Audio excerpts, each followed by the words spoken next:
back to the Meeple Marathon and our reboxing video for Now or Never.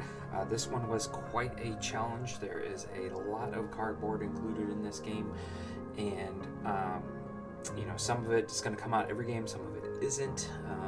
Ideally, you're going to want to separate out each individual character's stuff so that you can hand that to whoever's playing that character and they can just set it up as is.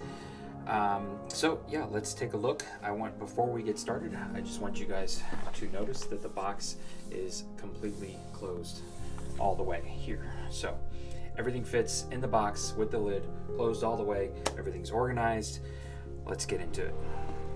This, of course, is a DIY solution here that's going to cost you, probably less than $15 at the end of the day to get this all done. So on top here we have my campaign sheet and my rule book. That's pretty self-explanatory. We'll set those off to the side. All right. So the most important thing you're going to want to purchase here are these Bitboxes right here. You can see I've got 1, 2, 3, 4, 5, 6 of them. They come in a 12-pack. This is the package I received from Amazon. You can see that it's a Santa Noir 12-pack CL. It's got all. I'm going to put a link to the description and the link in the description below for those. It comes in a 12-pack. You only need 6, possibly 7 of them to make this work. So if you have a friend that also has a copy and is wanting to implement the same storage solution, just go ahead and split it. I can't remember exactly the cost, but it's around they're around $1 a piece, which is not bad.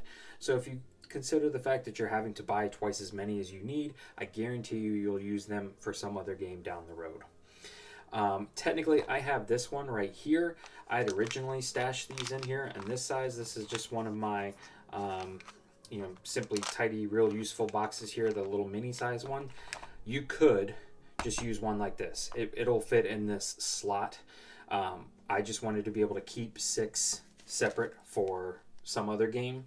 I wanted to keep a nice round number, so I kept this here. But you could use 7, and it's all going to fit. This just happened to be, they were already stored in there when I was trying to come up with everything else. I was using larger versions of these for all of the player setups, but this all wasn't fitting. So let's get into it. Before we get into the smaller ones, let's just take a look at the bigger one here. This is a 4x6 photo keeper. You can get these at any arts and crafts supply store, anywhere that does like scrapbooking, things like that. Super cheap. These are like $1.50 to $3, depending on where you go. So this is all the stuff that during a traditional game you're going to need to set up on the board. So you're going to have to pull all this stuff out anyways. It's not going to stay in here. You're not going to be drawing out of here. So this is all of your gear tokens, tucked in here on the side. This is all of your monsters, all right, stacked up in 3 stacks right here. This is all your traditional monsters. I'll show you where the underground monsters are and the campaign-specific monsters are in a second. All of your specialists are here, as well as your first player token, and this random smaller first player token, and your work orders here. So this is, again, all stuff that's either going to go out onto the board or the marketplace or something like that. You basically are going to pull this out, you're going to dump all this stuff out. Some of the monsters you might leave in there depending on player count, but then you can just throw this back into the box. All right, 4x6 photo keeper. I'll put a link in the description below to the ones I purchase most often, but these should be pretty easy to find. All right, then we just have our cards in a baggie. You could get a standard size deck box and it would work, but this works fine. You're going to be pulling your cards out almost every time. You might be leaving the solo automa cards in, but if you're going to sleeve your cards, they probably aren't going to fit like this. So that's something to consider too. But you could probably rearrange things maybe a little bit to get 2 stacks of sleeved cards in there. All right, and then in this baggie, yes, I realize I'm using Scythe baggies, but I'm not using them for Scythe. And so for right now, until I get some nicer baggies purchased, this contains all of my villager tokens. So that way I can just reach in, pull out what I need during the game. And this contains all my money. I really like putting my metal coins in bags like this because it feels very like Sheriff of Nottingham-esque. So I basically usually just pull this out, open it up, and dump some into an area on the table to pull my money from. So those two things are in baggies. They sit down here in this bottom area. And that's pretty much it, except for then these specifically sized Santorini or whatever the name of brand was, Bitboxes. I will make sure that you are getting the right size in the description below. So what we have in each one of these is everything an individual player needs to play the game. So I've essentially gone ahead and assigned every character in the game a specific color. So there's 4 colors: red, blue, green, and then I believe it's like a goldish color.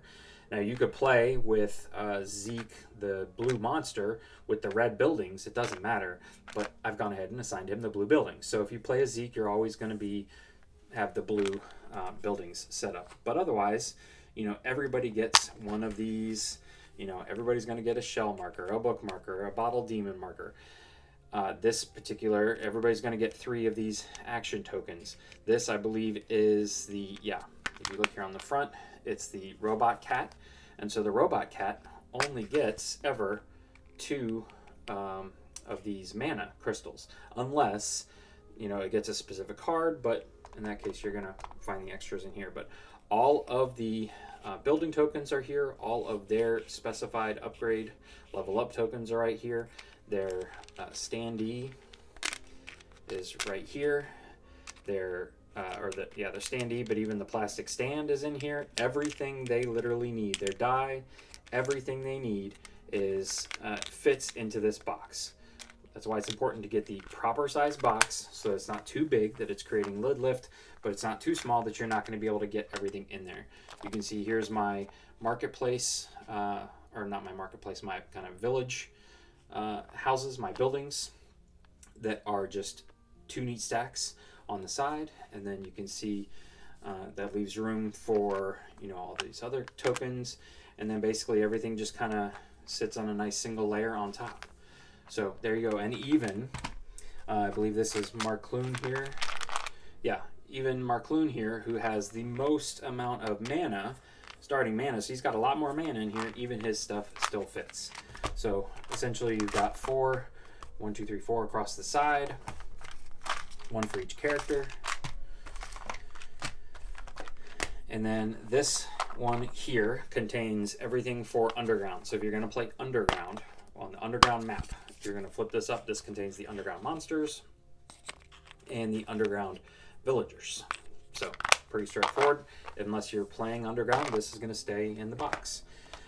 Also, this one is everything that I haven't played through all of them yet, but I'm assuming is like the campaign specific here.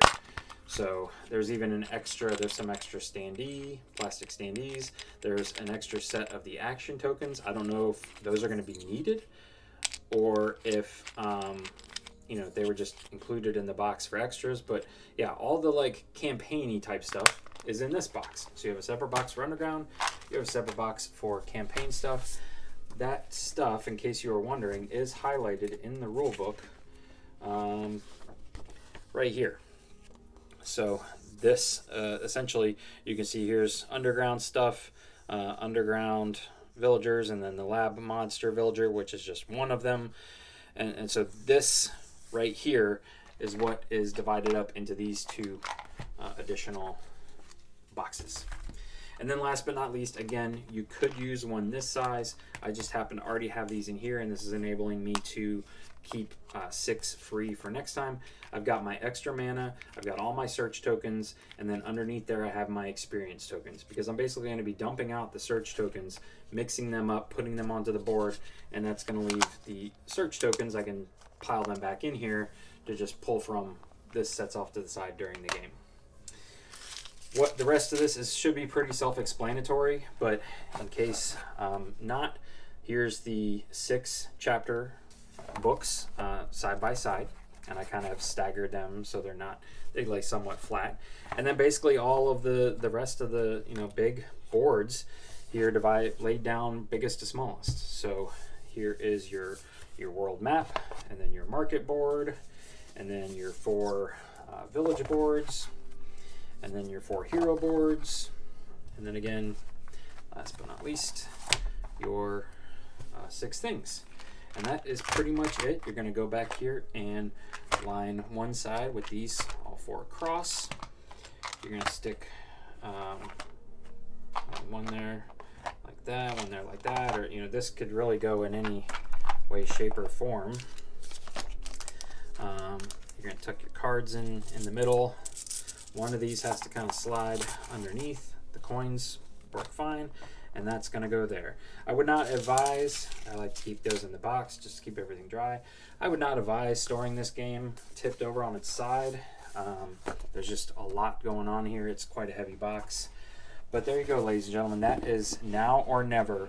DIY, nice, neat, clean, efficient storage solution for around $12 to $15, depending on where you purchase stuff. So if you have any questions, please feel free to let me know in the comment section below. Again, look down in the description of this video for links to these items on Amazon, Michaels, things like that. I don't have any affiliate links, so feel free to go out and find your own stuff. But hopefully this gives you kind of some inspiration for how to get this game back in the box, because this was easily one of my more challenging jobs. So if you enjoyed this video, please consider giving it a thumbs up. And if you'd like to see more videos like this in the future, please consider subscribing to the channel. Once again, thanks for watching. Have a great day.